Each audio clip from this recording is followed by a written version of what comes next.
Nós vamos para o estudo diário do Tânia, Likutei Amarim, primeira parte, o estudo que corresponde à data judaica de 2 de Shvat, iniciando o capítulo 19. No capítulo anterior, Rav Shneur Zalman nos explicou qual é a fonte raiz da fé na nossa alma, que ela se encontra no poder de Chokhmah da alma, que é o poder mais elevado, chamado Chokhmah. Ali é a fonte, a raiz da nossa fé. E na realidade nós vimos como Chokhmah é algo suprarracional. É um poder da alma que está acima do intelecto. Ele é a fonte e origem das faculdades intelectuais, mas ele próprio está acima do intelecto. E por isso nele, nesse poder de Chokhmah, se reveste a luz divina infinita, uma vez que Deus é infinito e ilimitado e nenhum intelecto é capaz de contê-lo e comportá-lo. Por isso, onde se manifesta a luz divina, justamente no atributo de Chokhmah, que é suprarracional, que está acima da lógica e da razão. E nós vimos também que é desse poder de Chokhmah que emana não só a fé, mas também essa força extraordinária que o Yehudi possui de partir até para o sacrifício, ir até o martírio para santificar o nome de Deus, que isso é algo que não tem lógica, algo que não tem explicação, e mesmo se tratando de judeus irreverentes, levianos que não eram observantes, como nós vimos no decorrer da história, que inúmeras vezes eles sacrificaram as próprias vidas para não renegar o judaísmo, para se manter alinhados e fiéis a Deus, a fé monoteísta. Agora ele vai nos explicar no capítulo 19 qual é o real motivo, qual a razão de fato que um Yehudi é capaz de sacrificar a sua própria vida para manter de forma assumida a sua fé em Deus único. Ele vai nos explicar que isso, uma vez que vem do poder de Chokhmah da nossa alma, que é onde se revela a luz infinita de Deus, onde se revela, onde se manifesta a luz infinita de Deus na nossa alma, no poder de Chokhmah. Por isso, também desse poder é derivado aquilo que nós chamamos de Ahavá Mesuteret, aquele amor inato, aquele amor intrínseco que todo Yehudi tem dentro de si por Deus. Como nós vimos que isso é uma herança ainda dos nossos patriarcas, esse amor oculto, amor que às vezes está dormente, ele não está evidente, ele não se manifesta, porém ele sempre está lá presente na alma do Yehudi. Então, uma vez que nós temos esse amor oculto na nossa alma divina, então disso vem essa tendência inata, essa tendência forte, intensa no Yehudi, isso está presente na sua alma divina, de querer se conectar com a essência de Deus, estar ligado, vinculado com Deus, ser absorvido pela divindade na sua fonte, na sua origem. Ou seja, ele sabe que mesmo que se sacrificar a sua vida, porém a sua alma com isso estará chegando à luz divina. E esse amor intenso, esse amor tão forte que é Ahavá Mesuteret, que nada é capaz de abalá-lo, isso é algo tão sólido, tão firme dentro de cada um de nós, dentro de cada Yehudi, que isso é algo que está acima da lógica, da razão e da explicação. Tudo que tem uma lógica, então também tem um limite, tem uma razão de ser, então vai até certo ponto, quando isso é baseado em fundamentos racionais, etc. Mas aqui, já que esse sentimento, essa fé, e junto com isso também esse amor a Deus, é algo suprarracional, é algo que está acima de lógica e do intelecto, então também o seu alcance é ilimitado. Por isso, no momento que, como houveram aqueles que tentaram separar um Yehudi da sua fé, desligá-lo de Deus, Deus não permita, Deus nos livre, então o Yehudi estava pronto de ir até o martírio para evitar isso. Então ele vai elaborar mais isso agora no capítulo 19, nos dizendo: o letosefet biur tzarich levaer heitev mashkatuv ner Hashem nishmat adam, a fim de elucidar mais a ideia do chamado amor dormente presente em nossa alma. Precisamos antes esclarecer um versículo do rei Salomão no livro de Provérbios: a alma de Adam é a vela de Deus. Ou seja, aqui Adam se refere ao povo de Israel, e ele nos fala que a alma de Adam presente dentro dos Yehudim é comparada com uma vela, é chamada a vela de Deus. Perush, o que significa essa analogia, essa comparação? Ele elabora nos dizendo: Sheisrael akruim Adam nishmatam hi lemashal keor haner shemitnanea tamid lemala betivo. Isso significa que as almas de Israel, que são denominadas Adam, conforme consta no Talmud, podem ser comparadas à chama de uma vela. Qual o motivo dessa comparação? Que assim como a chama da vela, por natureza, sempre tremula e para cima. Você pode pegar uma vela e até colocá-la de cabeça para baixo, mas a sua chama sempre vai tender, sempre vai se voltar para cima. Qual o motivo disso? De acordo com os escritos antigos, de acordo com os tratados cabalísticos, mipnei sheor haesh chafetz beteva leipared me'aptila ולהידבק בשורשו למעלה ביסוד האש הכללי שתחת גלגל הירח, כמו שכתוב בעץ חיים.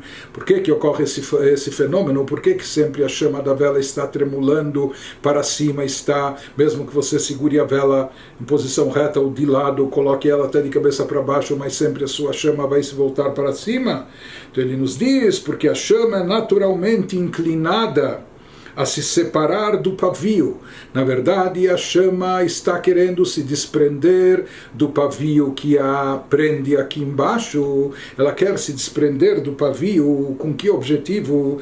Para se ligar a sua raiz no alto, no elemento primordial, fogo, que se encontra abaixo da órbita da Lua. Conforme consta em Etz Chaim, que são os escritos cabalísticos do Rab Chaim Vital, onde ele transcreve os ensinamentos do seu mestre, o Arizal, Rabbi Yitzhak Luria, que viveu há cerca de 500 anos atrás. Então ele nos fala que existe essa natureza na chama, a chama quer voltar a se reintegrar na sua fonte, e a sua fonte, que seria o elemento primordial, fogo, se encontra acima. Por isso a chama sempre tremula e sempre ela sempre está voltada para cima.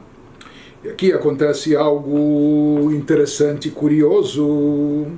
Ele nos diz: ve'af alpi ve'af she'al yedei zeh ikabe ve'lo yair klum lemata. Apesar de que se acontecesse isso, se a chama se desvincular, se desligar do pavio, então o que vai acontecer? A vela aqui embaixo, o que vai acontecer?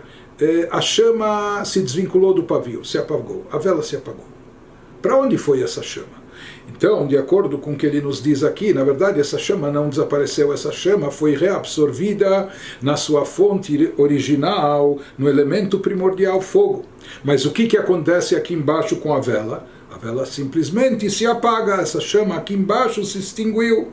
Então ele nos diz, apesar de que se apartasse do pavio e se unisse à sua fonte, a chama seria extinta aqui embaixo da vela e cessaria completamente de brilhar aqui embaixo.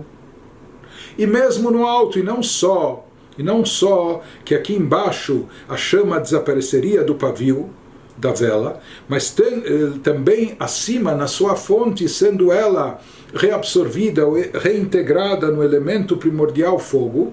Então o que acontece? Como se você imaginasse se uma pessoa pegou um palito de fósforo aceso e jogou numa labareda de fogo, numa grande fogueira.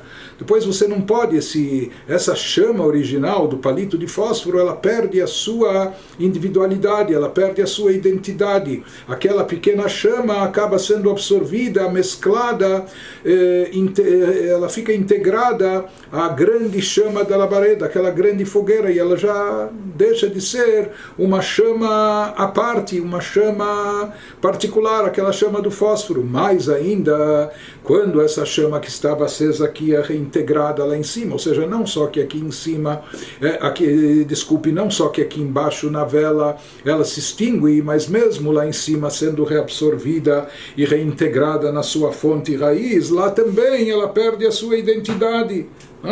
Mesmo no alto, pois uma vez reabsorvida em sua fonte no elemento primordial fogo, a identidade da luz da chama se dissolveria em sua fonte. Apesar de tudo isso, ou seja, como se a gente dissesse, mesmo que a chama sabe que ela vai desaparecer, ela vai se desintegrar, ela vai perder a sua identidade, vai perder sua individualidade, entre aspas. Aqui ela vai se extinguir, o pavio vai se apagar, a vela vai estar apagada. Lá em cima, retornando à sua fonte, sendo reabsorvida, lá em cima também ela vai ficar integrada dentro da fonte primordial, que é o fogo, e vai perder também a sua identidade. Mesmo assim, afal piken bekach uchafetz betivó. Ainda assim, é isso que a chama naturalmente está inclinada a fazer. Que isso seria como esse auto-sacrifício. Ou seja, ela vai se desintegrar, ela vai perder a sua identidade, vai perder a sua individualidade, mas é o que ela deseja, e isso se manifesta nesse movimento dela, nessa tendência dela de sempre estar voltada para cima. Então ele nos diz, essa é a analogia da chama em relação à alma. Quando o versículo nos diz, Ner Hashem Nishmat Adam, que a vela de Deus, a alma de Adão é a vela de Deus, e comparando particularmente Neshamot Israel, as almas de Israel, com uma chama. Então, o que quer nos transmitir essa analogia, esse exemplo? Nos explica o Tânia em seguida, Kach Nishmat Adam. וכן בחינת רוח ונפש, חפצה וחשקה בטבעה, להיפרד ולצאת מן הגוף ולהידבק בשורשה ומקורה בחינת חיי החיים ברוך הוא. Ele nos diz que esse mesmo fenômeno, essa mesma natureza ou inclinação ocorre com a alma em relação à nossa alma, da mesma forma a Neshama, que é o poder anímico mais elevado do indivíduo. A Neshama sempre tende a se elevar, ela quer se reintegrar à sua fonte e sua origem na divindade, e não só a Neshama, que é a parte mais elevada da nossa espiritualidade, mas também os níveis abaixo dela, bem como até os poderes anímicos mais baixos, que são chamados de Ruach e Nefesh. Mesmo esses poderes mais baixos, inferiores, eles também possuem essa natureza, eles também têm essa tendência, inclinação, ou seja, eles naturalmente desejam e almejam separar-se do corpo. Ou seja, eles sentem que estando aqui no corpo físico, no mundo terrestre, no habitat material, materialista, eles estão com isso apartados de espiritualidade, eles estão mais distantes da divindade. Por isso, o desejo da alma divina em todos os seus níveis, Nefesh, Ruach, Neshama, é separar-se do corpo e sair dele. Com que objetivo? A fim de se ligarem à raiz e fonte da alma em Deus, que Ele é o doador de vida, bendito seja Ele. Ou seja, eles desejam, todos esses poderes da alma desejam se reintegrar na sua fonte, na sua origem, que é a essência divina. Por mais que nesse momento, se isso acontecesse, o que queria ocorrer? Agam shetie ain vaefes vetitbatel sham bemetziut legamrei velo ishaer mimena meuma mimahuta veatzmuta rishon. Ele nos diz, apesar de que se deixassem o corpo esses aspectos da nossa espiritualidade e fossem reabsorvidos em sua fonte, que é a essência divina, então os poderes da alma, eles se tornariam nulidade e vazio. Eles iriam se anular por completo, reabsorvidos na fonte, reintegrados na essência divina, eles perderiam totalmente a sua identidade, não é?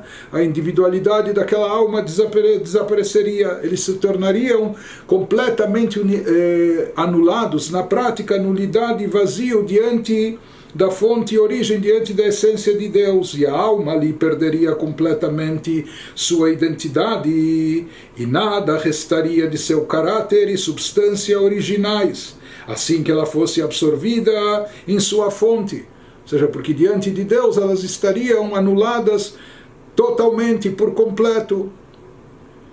Então isso aqui parece algo até paradoxal, porque nós estamos acostumados a pensar e raciocinar, apesar que esse raciocínio vem mais da nossa alma animal. Existe o conceito de instinto de sobrevivência, a vontade de viver, uma pessoa não quer, existe até o lado egoísta, egocêntrico que todos nós temos em certa medida. Então a pessoa tem um instinto de autopreservação, e aqui nós vemos exatamente o contrário e o oposto. E exatamente isso é a natureza normal da alma divina, porque a alma divina é pura espiritualidade e, portanto, aqui ela se sente enclausurada nesse campo físico, material, e isso desperta nela uma sede de espiritualidade, uma vontade de retornar a Deus, de se reintegrar na essência divina, por mais que com isso ela vai desaparecer, ela vai deixar de existir, ela vai perder a sua identidade, vai perder toda a sua individualidade, mas mesmo assim, apesar de tudo isso, é o que ela quer, é o que ela deseja, é o que ela anseia, a alma divina. Ainda assim, sair do corpo em direção à sua fonte, a essência de Deus, é sua vontade da alma divina e desejo natural. Esse é o desejo natural dela. Essa natureza, isso, ou seja, ela tem essa tendência, essa inclinação de forma espontânea e natural. A alma, ela deseja se livrar do campo físico e material para se ligar à sua fonte. Seria como a lei da gravidade, mas no contrário, no oposto. A lei da gravidade, tudo, não é? Se uma coisa você joga para cima, ela vai cair, vai voltar para baixo. Aqui seria o oposto, o contrário. A alma foi direcionada aqui para o plano inferior, terrestre, mundano, para o campo físico e material, mas ela sente uma atração, um magnetismo que atrai, e de forma natural, quase impelindo ela quer voltar para cima, se reintegrar na divindade, na essência divina. E essa característica da alma, isso que ele vai nos dizer depois, é onde ela está concentrada no poder de Chokhmah. Isso que ele está elaborando nesse capítulo. Então ele nos diz, assim como o fogo quer, a chama quer se separar do pavio, etc., para se ligar à sua fonte e origem, da mesma forma, existe essa vontade na nossa alma espiritual, na nossa alma divina. E essa vontade é uma vontade totalmente altruísta. Ou seja, não é que a alma deseja se elevar até a divindade porque isso vai engrandecê-la, porque isso vai enaltecê-la, porque isso vai fortalecê-la. Não, muito pelo contrário, isso vai fazer a sua existência desaparecer, ser anulada. Então isso que se diz que essa é uma vontade altruísta da alma divina, não é que através disso ela vai conseguir ou conquistar algo para si, muito pelo contrário, não vai sobrar nada dela, da sua individualidade, da sua essência original. Portanto, essa é uma vontade que contraria a lógica, a razão, que pela razão, pelo intelecto, isso não faz sentido. Então, como a gente caracteriza e define essa vontade? Ele falou que é uma vontade natural, como se fosse uma lei da natureza, como se fosse a lei da gravidade, só que aqui, ao contrário, o oposto. Mas o que significa essa natureza? Ele nos explica melhor, se aprofunda nisso e nos diz: Veteva zeu shem hamushal lechol davar she'einu bibchinat tam vadat. O termo natureza, empregado aqui quando a gente fala que essa é a natureza da alma divina, sentir essa atração para cima, querer retornar à sua fonte e origem, mesmo que isso faça ela desaparecer, mesmo que isso faça ela se desintegrar, se anular por completo. Ele nos diz que o termo natureza, entre aspas, empregado aqui para descrever essa tendência da chama e da alma não tem sentido literal. Por que ele utiliza o termo natureza? Somente porque isso refere-se a tudo que não é produto de raciocínio e lógica. Então ele nos fala, vegam kan הכוונה שרצון וחפץ זה בנפש אינו בבחינת טעם ודעת ושכל מושג ומובן, אלא למעלה מהדעת ושכל המושג והמובן, והיא בחינת חוכמה שבנפש שבה אור אינסוף ברוך הוא. Aqui também chamar de natureza essa vontade e desejo da alma indica o quê? Que se trata que a vontade e o desejo da alma não são produto de raciocínio e lógica, de uma fundamentação racional, apreensível e inteligível. Não é algo que foi captado na lógica, que foi elaborado no intelecto, se chegou a uma conclusão racional que assim deve ser. Não, pelo contrário, mas transcendem a lógica e qualquer fundamentação racional, apreensível e inteligível. Isso é algo totalmente transcendental à lógica, suprarracional. Ele nos diz, como vimos no capítulo 18 anteriormente, que a raiz da intuição e fé suprarracionais da alma, onde se encontra esse conceito, essa força, esse poder transcendental, suprarracional na nossa alma, é no componente Chokhmah, no qual se encontra a abençoada luz infinita de Deus. E exatamente por não ser racional e lógico, porque Deus não cabe na nossa lógica, Deus não é captado através do raciocínio, todo o intelecto, por mais brilhante e genial que seja, sempre é limitado. Deus é infinito e limitado, por isso ele não é captado através do intelecto. Portanto, onde Deus se manifesta, não no intelecto, e sim na fé, no suprarracional, e onde se encontra essa fé suprarracional enraizada nas nossas almas divinas, ele nos diz no componente Chokhmah. É lá que se encontra essa fé, porque é lá que paira também a luz divina infinita. E essa luz divina infinita, ela que dá essa força, energia e também essa ânsia e vontade para a nossa alma espiritualidade de se desprender do físico e do material e querer se reenquadrar, se reintegrar dentro da divindade. Isso é algo derivado, não é que a pessoa refletiu, a alma pensou, meditou, contemplou, viu e por isso sente essa atração. Não, isso é aquele amor intrínseco que nós falamos que existe, presente dentro da alma, que é algo muito intenso. Ele pode às vezes estar dormente, pode estar às vezes oculto, mas ele é fortíssimo e muito intenso. Então essa vontade que a alma tem de ligar-se a Deus, na realidade, isso ocorre por um certo magnetismo, ou seja, existe uma atração da sua fonte e origem, não é? Como algo de cima, espiritual, fazendo a alma querer se reintegrar, querer voltar e retornar. Ela sente essa atração. Ou seja, não é algo que ela meditou, refletiu, chegou à conclusão que assim deve ser. Não, ela se sente como sugada, atraída pela sua fonte, pela sua origem.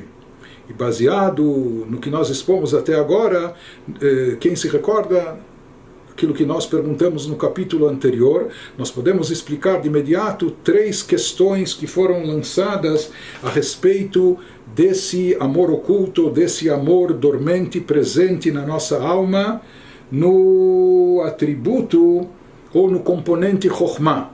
Nós perguntamos qual é a fonte e origem dessa ahavá, desse amor inato, desse amor intrinsecamente presente dentro de cada Yehudi, porque nós falamos que em geral os sentimentos são derivados de pensamentos, mas aqui nós estamos dizendo que essa ahavá, esse amor aqui não é algo lógico, não é algo racional, muito pelo contrário, é algo suprarracional. Então qual a fonte dela? De onde ela vem? Se ela não vem, essa ahavá, esse amor não vem do pensamento, do raciocínio, de onde é proveniente? Então de fato esse sentimento, esse amor, diferente de outros sentimentos que vêm de Binah, que vêm do intelecto, da compreensão, Aqui ele é derivado de um nível bem mais elevado, ele é derivado da sua fonte e raiz, ou seja, onde se encontra a ligação intrínseca com Deus, que é algo suprarracional. É algo acima do intelecto. Essa é a fonte dessa Ahavá. Não é o raciocínio, não é o intelecto, mas sim é a ligação intrínseca com Deus, o vínculo essencial, o vínculo sempre presente com a essência divina. Nós perguntamos também qual é o objetivo, qual é o anseio desse amor. Em geral, aquele que ama, ele tem uma vontade, um desejo, ele tem um objetivo, ele quer chegar. Esse amor está impelindo ele a algo, a alguém, etc. Aqui no caso, qual é o objetivo desse amor profundo, intenso, suprarracional, presente na Chokhmah da alma divina nossa? Então aqui nós também explicamos. O objetivo desse amor, é se reintegrar dentro da divindade. Ou seja, se reacoplar na essência divina. Mesmo à custa da perda da sua identidade própria, ele faz isso, esse é um desejo altruísta. Né? Ou seja, em geral, todos os outros desejos, quando a pessoa ama, entre aspas, a pessoa quer receber algo, ele quer receber algo em troca, ele busca uma autossatisfação, ele busca uma autorrealização, ele acha que aquilo vai engrandecê-lo, vai saciá-lo, enfim, o que for. Mas aqui, paradoxalmente, esse tipo de amor é um amor tão elevado, é um amor altruísta, que a pessoa não deseja nada para si, sequer em termos espirituais. Ele deseja o contrário, se anular diante de Deus, se anular na sua fonte, na raiz da sua alma, se incorporando, se reintegrando à sua fonte e raiz, mesmo à custa da perda da sua identidade com isso. E aquilo que nós perguntamos, o que significa que esse amor foi herdado dos nossos patriarcas, não é? Como se herda um amor. Um pai, ele gosta de alguém, não significa que obrigatoriamente seu filho também vai gostar. Então o que significa que esse amor foi herdado? Na realidade, aqui nós entendemos que os nossos patriarcas, por serem uma carruagem, um veículo anulado totalmente a Deus, eles tiveram um mérito extraordinário e eles herdaram algo para os seus filhos e descendentes. Na verdade, o que eles herdaram, o que eles fizeram a gente herdar, foi a alma divina. A Neshama Kedoshá, que nós fôssemos portadores de uma alma Kedoshá, de uma alma sagrada que é uma centelha, uma fagulha da própria divindade, onde nela, nessa alma sagrada, como partícula da divindade, também brilha, ilumina um reflexo da divindade, e por isso, decorrente disso, nós temos esse amor está presente dentro de nós de forma intrínseca. Ou seja, na realidade, o que nós herdamos dos patriarcas não foi exatamente o amor oculto, o amor dormente. Na verdade, o que nós herdamos deles, o que eles com seu mérito fizeram a gente possuir, ter, independente dos nossos méritos, foi a alma divina. No momento que nós temos essa alma divina dentro de nós, nessa alma divina brilha divindade e naturalmente, automaticamente isso faz com que a gente possua esse amor intrínseco de forma firme e irreversível dentro de nós.